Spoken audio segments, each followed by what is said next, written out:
Tara,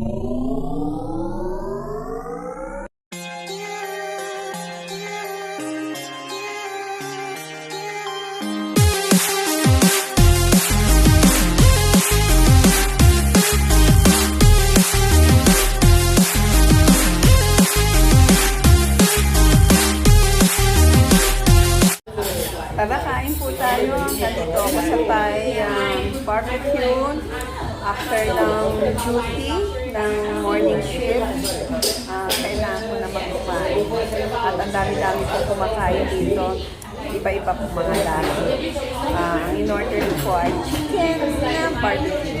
Tara, magbukbang po tayo. Nagugutom ako eh. Lunchtime. May nag-blow out. Tara, kain tayo. Mukbang time. Kain po tayo. Nagugutom ako eh. Tara, kain tayo. After ng duty, dito po ako dumiretso.